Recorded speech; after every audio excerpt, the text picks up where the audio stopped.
नमस्कार, मैं हूं रेणुका काले। मेरी हिंदी कक्षा हिंदी पथ में आपका स्वागत है। आज हम पढ़ने जा रहे हैं मल्हार कक्षा 8 की जो किताब है ना, हिंदी की एनसीईआरटी की किताब है, सीबीएसई की स्कूलों में चलती है। इसका दूसरा लेसन है दो गौरैया, जिसे लिखा है भीष्म साहनी जी ने।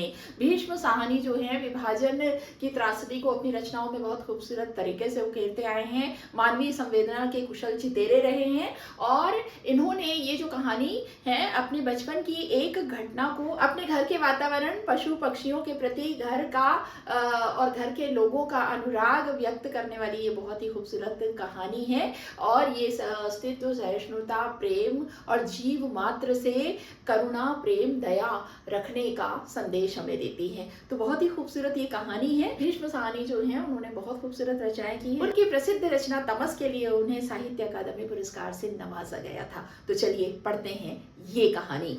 यहाँ डिस्प्ले में आपको कहानी दिखाई देगी। आप चाहे तो बुक हाथ में रख लीजिए और साथ साथ पढ़ते चलिए। आपका वाचन भी सुधर जाएगा, आप कहानी से ज्यादा कनेक्ट होंगे और जब मैं भावार्थ यानी कि व्याख्या आपको बताते चलूंगी तो आपको बड़ा ही मजा आएगा। तो चलिए शुरू करते हैं कहानी दो गौरैया। घर में हम तीन ही व्यक्ति रहते हैं, माँ, पिताजी और मैं। पिताजी कहते हैं कि यह घर सराय बना हुआ है, हम तो जैसे यहाँ मेहमान हैं, घर के मालिक तो कोई दूसरे ही हैं। आंगन में आम का पेड़ है, तरह तरह के पक्षी उस पर डेरा डाले रहते हैं। जो भी पक्षी पहाड़ियों घाटियों पर से उड़ता हुआ दिल्ली पहुंचता है, पिताजी कहते हैं वही सीधा हमारे घर पहुंच जाता है, जैसे हमारे घर का पता लिखवा कर लाया हो। यहाँ कभी तोते पहुंच जाते हैं तो कभी कौवे और कभी तरह तरह की गौरैया।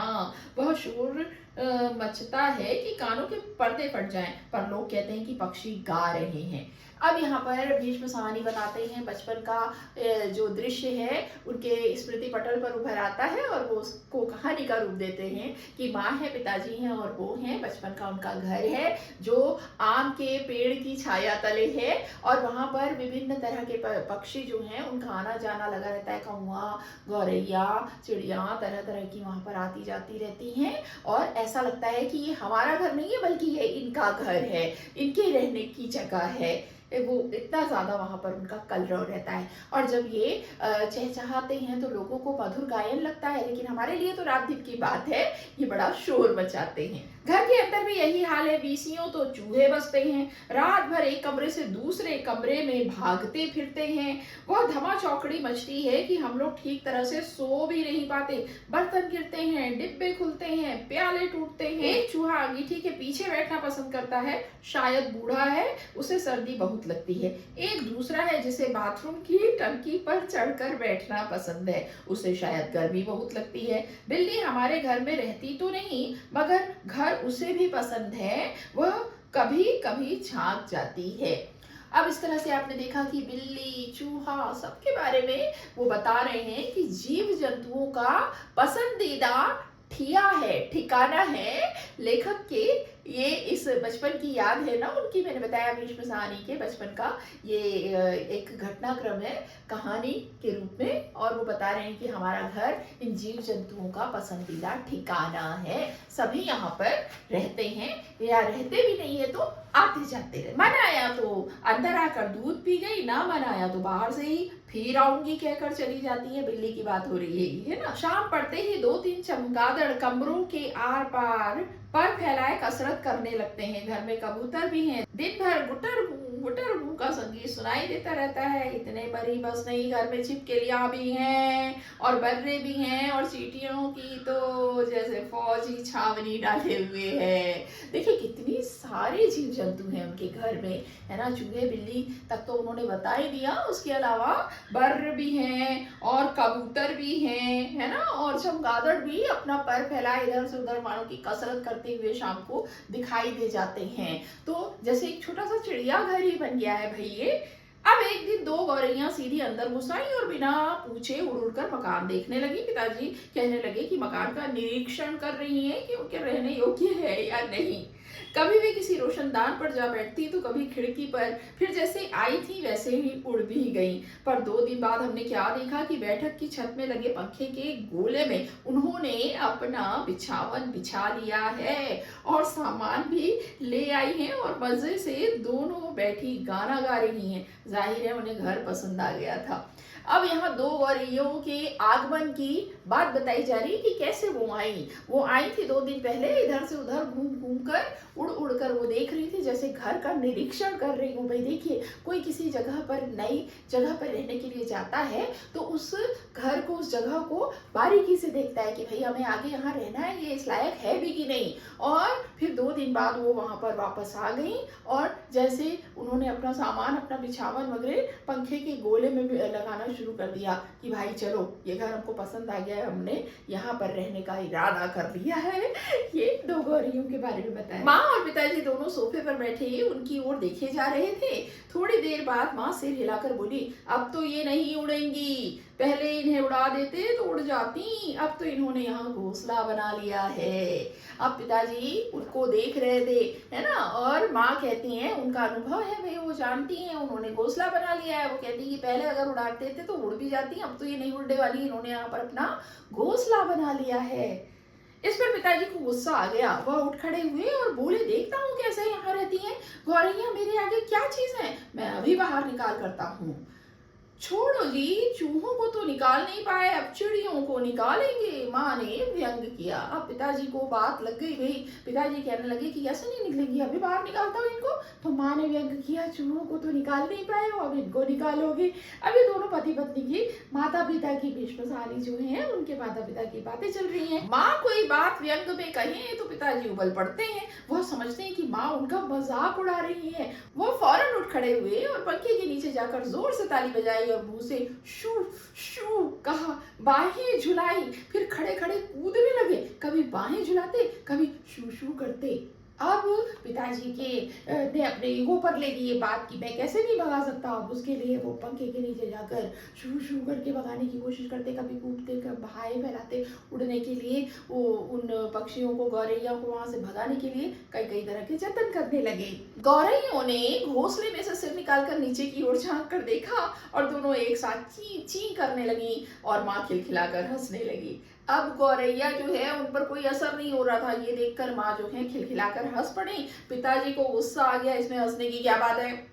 माँ को ऐसे मौकों पर हमेशा मजाक सूझता है। हंसकर बोली, चिड़िया एक दूसरे से पूछ रही है कि यह आदमी कौन है और क्यों नाच रहा है। अब माँ आग में घी का काम कर रही है। पिताजी को गुस्सा तो आ ही रहा है, माँ और उनको छिड़का रही है ना, कि वो चिड़िया जो है वो पूछ रही है आदमी जो है नाच क्यों रहा है, कौन है ये।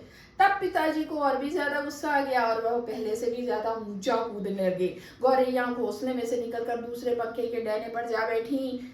उन्हें पिताजी का नाचना जैसे बहुत पसंद आ रहा था। माँ फिर हंसने लगी, वे निकलेंगी नहीं जी, अब इन्होंने अंडे दे दिए होंगे, निकलेंगी कैसे नहीं, पिताजी बोले और बाहर से लाठी उठा लाए। इसी बीच गौरैया फिर घोंसले में जा बैठी थी। उन्होंने लाठी ऊंची उठाकर पंखे के गोले को ठोका। ची ची करती गौरैया उड़कर पर्दे के डंडे पर जा बैठी। अब यहाँ पूरा दृश्य आपको समझ में आ ही रहा है। जब मैं वाचन कर रही हूँ तो फिर डंडा ले आए और वो हटाने की कोशिश करने लगे, तो चिड़िया जो है वो पर्दे में, डंडे के सहारे पर्दा लगा होता है ना, तो वो वहां से तो उड़ गई और जाकर वो पर्दे के डंडे पर बैठ गई।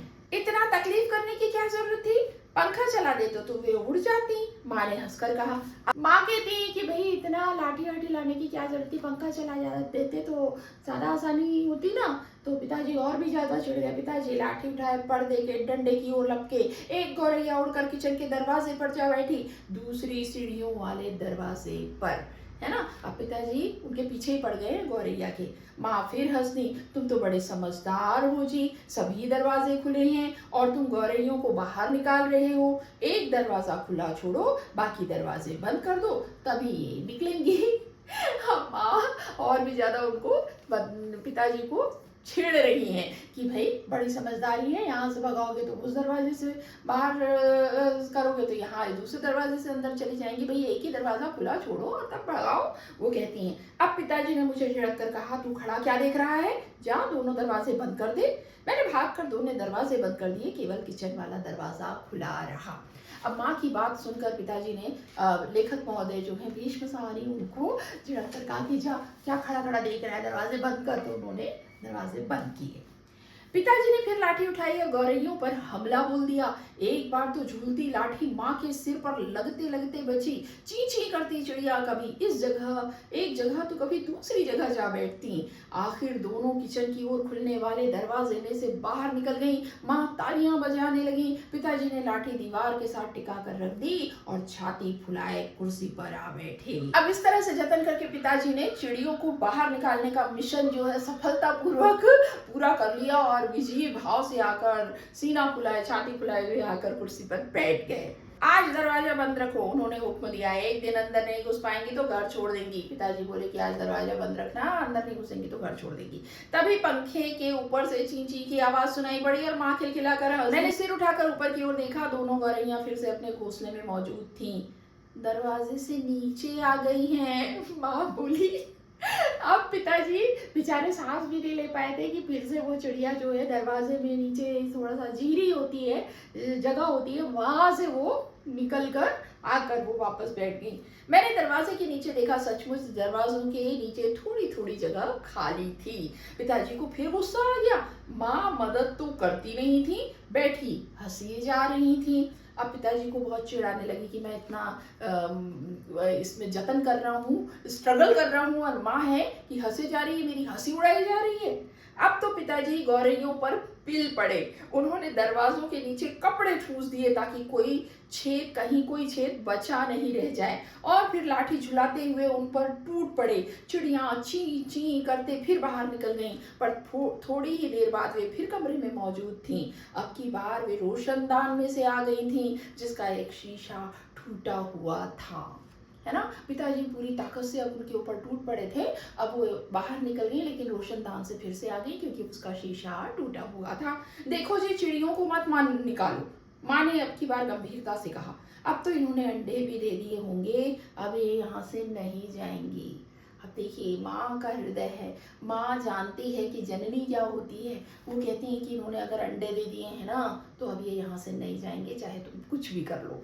क्या मतलब, मैं कालीन बर्बाद करवा लूं? पिताजी बोले और कुर्सी पर चढ़कर रोशनदान में कपड़ा ठूंस दिया और फिर लाठी झुलाकर एक बार फिर चिड़ियों को खदेड़ दिया। दोनों पिछले आंगन की दीवार पर जा बैठी, है ना। अब पिताजी ने रोशनदान में भी कपड़ा ठूस दिया। वो बेचारी वहां से निकली चिड़िया और जाकर पिछले आंगन की दीवार जो होती है ना, घर की चार दीवारें वो होती है बाउंड्री वॉल जैसी, है ना, आंगन के इर्द गिर्द घूमी होती है, वहां पर जाकर बैठ गई। इतने में रात पड़ गई। हम खाना खाकर ऊपर जाकर सो गए। जाने से पहले मैंने आंगन में झांक कर देखा, चिड़िया वहां पर नहीं थी। मैंने समझ लिया कि उन्हें अक्ल आ गई होगी, अपनी हार मानकर किसी दूसरी जगह चली गई होंगी। अब लेखक तो बच्चे थे, उन्होंने खाना वाना खाने के बाद, रात गहरा गई, खाना वाना खाने के बाद सोने जाने से पहले उन्होंने झांक कर देखा तो उनको चिड़िया दिखाई नहीं दी। तो लेखक को लगा कि अब वो तो थक कर चली गई हैं। दूसरे दिन इतवार था। जब हम लोग नीचे उतर कर आए तो वे फिर से मौजूद थीं और मजे से बैठी मल्हार गा रही थी। पिताजी ने फिर लाठी उठा ली। उस दिन उन्हें गौरैयों को बाहर निकालने में बहुत देर नहीं लगी। अब मल्हार एक राग है संगीत में, है ना।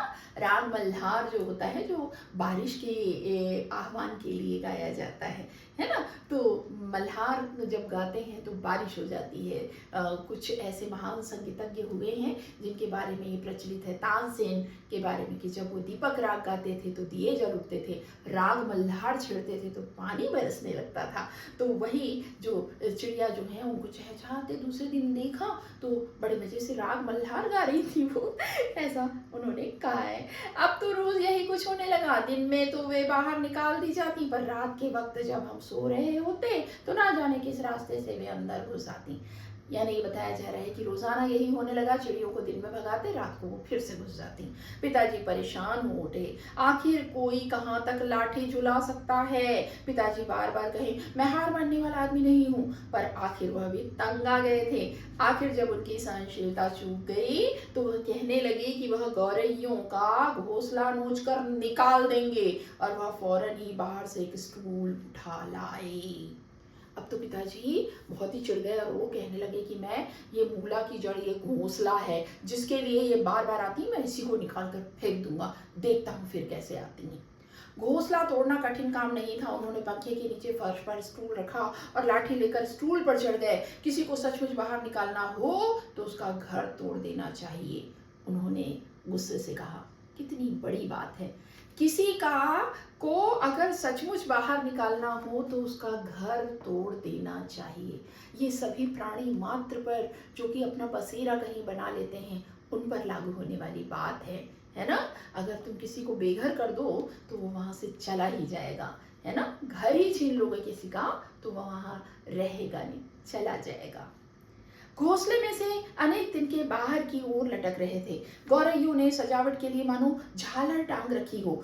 पिताजी ने लाठी का सिरा सूखी घास के तिनकों पर जमाया और दाईं ओर को खींचा। दो तिनके घोंसले में से अलग हो गए और फरफराते हुए नीचे उतरने लगे। दृश्य बताया गया है कि पिताजी ने क्या किया, घोंसले को तोड़ने की कोशिश की और अब ये कोशिश में दो तिनके जो है वो लहराते फरफराते हुए नीचे आए। चलो, दो तिनके तो निकल आए, माँ हंसकर बोली, अब बाकी 2000 भी निकल जाएंगे। तभी मैंने बाहर आंगन की ओर देखा और मुझे दोनों गौरैया नजर आई। दोनों चुपचाप दीवार पर बैठी थी। इस बीच दोनों कुछ कुछ दुबला गई थीं, कुछ कुछ काली पड़ गई थीं। अब वे चहक भी नहीं रही थीं। अब पिताजी लाठी का सिरा घास के तिनकों के ऊपर रखकर वहीं रखे रखे घुमाने लगे।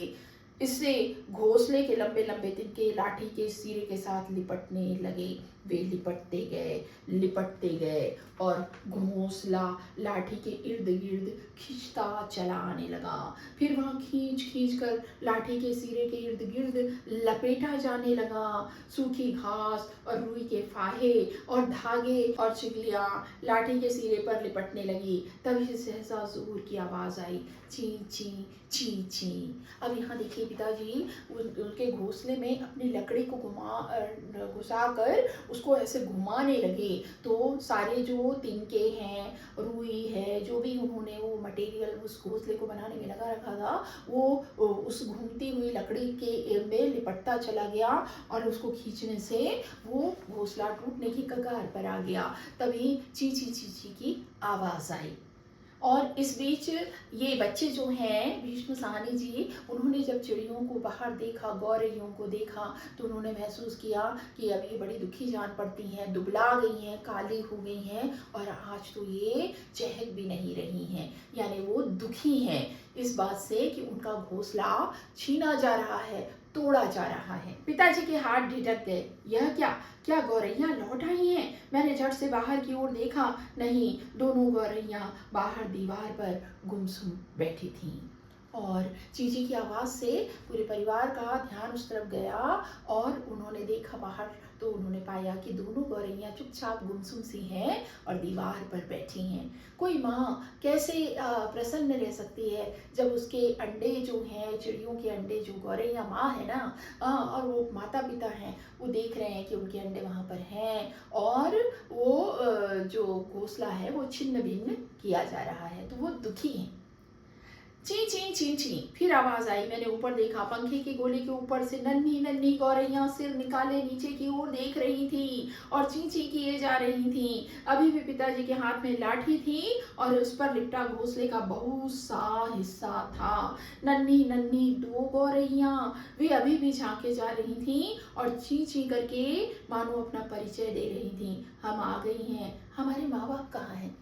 अब इस उपक्रम में उन्होंने ये देखा, पूरे परिवार ने ये देखा कि चींची की आवाज़ आई और ये उसी घोंसले से आई थी जो पंखे के गोले पर था और वहाँ से दो नन्ही नन्ही गौरैया झांक रही थी। यानी कि उन अंडों से अब बच्चे निकल आए थे, चूजे निकल आए थे और वो ऐसे देख रहे थे जैसे अपने माता पिता को ढूंढ रहे हो। मैं अवाक उनकी ओर देखता रहा। फिर मैंने देखा पिताजी स्टूल पर से नीचे उतर आए हैं और घोंसले के तिनकों में से लाठी निकालकर उन्होंने लाठी को एक ओर रख दिया है और चुपचाप कुर्सी पर आकर बैठ गए हैं। इस बीच माँ कुर्सी पर से उठी और सभी दरवाजे खोल दिए। नन्ही चिड़िया अभी भी हाँफ हाँफ कर चिल्लाए जा रही थी और अपने माँ बाप को बुला रही थी। जब इन नन्हे चिड़ियों को देखा, गौरैया को देखा ना पिताजी ने, तो उन्हें भी बहुत प्रेम और दया महसूस हुई और उन्होंने अपनी ज़िद को जैसे एक तरफ रख दिया, लकड़ी को टेक दिया और आकर बैठ गए। दरवाजे खोल दिए गए और जैसे वो नन्ही गौरैया चीं-चीं कर अपने माता पिता को ढूंढ रही थीं। उनके माँ बाप झट से उड़कर अंदर आ गए और चीं-चीं करते उनसे जा मिले और उनकी नन्ही नन्ही चोंचों में चुग्गा डालने लगे। माँ, पिताजी और मैं उनकी ओर देखते रह गए। कमरे में फिर से शोर होने लगा, पर अब की बार पिताजी उनकी ओर देख देख कर केवल मुस्कुराते रहे। और इस तरह से दरवाजे खुलने के बाद वो चिड़िया जो हैं, अब तो उन पर कोई पहरा नहीं था, वो उड़कर अंदर आई, अपने बच्चों से जा मिली, उनके अपने चोंच पे फंसाकर जो उन्होंने दाना लाया था, चुग्गा लाया था, अपने बच्चों के, नन्हे बच्चों के मुंह में डालने लगी। और फिर से एक बार किलकारियां जैसे नन्हे बच्चे के आने पर खुशी से गूंजने लगती है, माता पिता कैसे प्रसन्न हो जाते हैं, वैसे ही वो गौरैया जो हैं खुशी से चहचहाने लगी। और एक बार फिर से घर में पक्षियों का शोर, कलरव गूंजने लगा। और अब की बार पिताजी को भी इसमें कोई परेशानी नहीं थी। और ये इस तरह से कहानी ख़त्म हो जाती है कि देखिए कितनी प्यारी कहानी है ये, कि मानव जो है वो किस तरह से प्रकृति से, पशु पक्षियों से, पर्यावरण से सामंजस्य बनाकर चलता है और परस्पर सह अस्तित्व की भावना, प्रेम सौहार्द की भावना, दया की भावना, करुणा की भावना हम सब में होनी ही चाहिए। ये प्रकृति हमारी सहचर है, ये जीव जंतु हमारे साथी हैं, इनके बिना ये प्रकृति का स्वरूप संपूर्ण नहीं हो सकता, अधूरा है। पर्यावरण संपूर्ण नहीं हो सकता, अधूरा है। और इनके साथ हमें प्रेम के साथ, प्यार के साथ, दया के साथ सामंजस्य बनाकर चलना होता है। इसके अभ्यास कार्य भी मैं आपके लिए लेकर आऊंगी। मिलते हैं अगली कक्षा में, तब तक के लिए स्वस्थ रहिए, मस्त रहिए और दीजिए अनुमति हिंदी पद से अपनी काले मैम को नमस्कार।